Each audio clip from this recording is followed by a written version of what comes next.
time had finally arrived to head south. Well, eventually. First we had to head west, back along McCarthy Road and through the mountains and valleys back to Anchorage. It had been an amazing adventure within an adventure with my dad. Kennecott had been unlike any place I'd ever been, and something I'd remember forever. It was like a place out of the normal timeline. A place preserved in amber, or ice, I guess. The normal slow decay of entropy arrested by the harsh, harsh cold.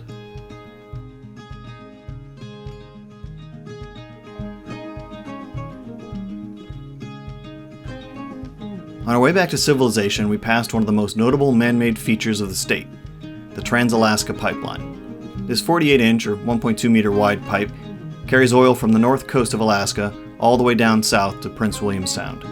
Covering some 800 miles, it takes 18 days for the warm crude to make its way down the state. Because the ambient temperature fluctuations are extreme, with summer temperatures quite warm and winter temperatures colder than I care to think about, the pipe isn't physically secured to its mounts. It simply rests on them, allowing the pipe system to shrink up to 5 miles between its summer and winter lengths. And I thought getting out of a cold pool was bad.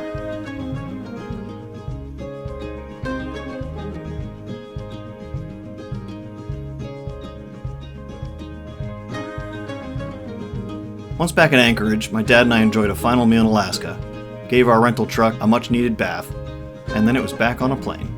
This time, headed south. A new direction for me on this trip, one I'd follow for the coming days and weeks.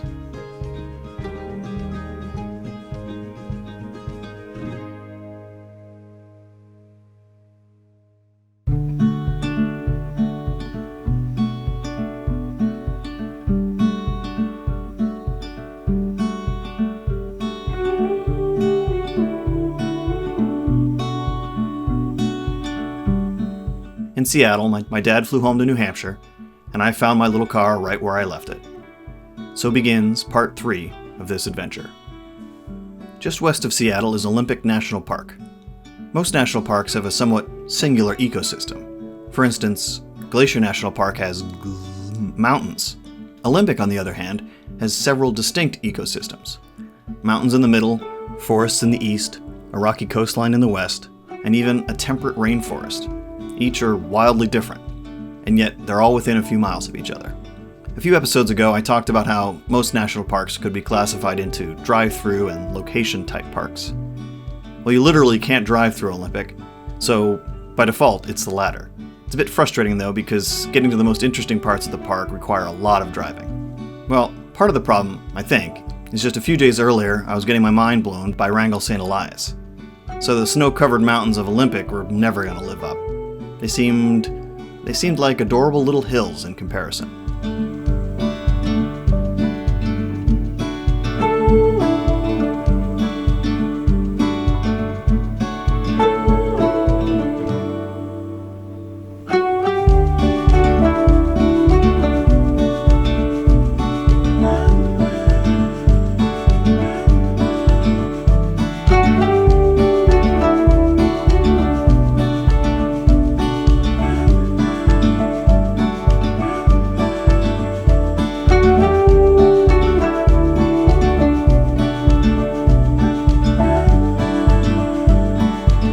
The rainforest on the west side was far more interesting. It felt like a different universe.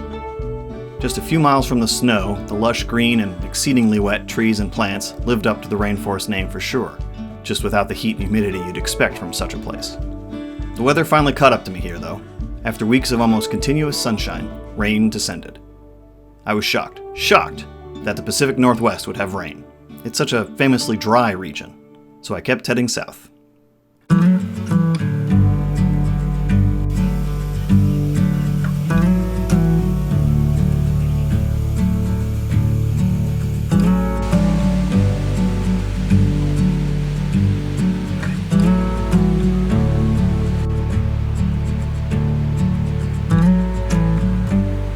Seasons change, but I'm stuck in this pattern where every little thing matters too much. I can see the stains of all the careless words. I say them 'cause they hurt.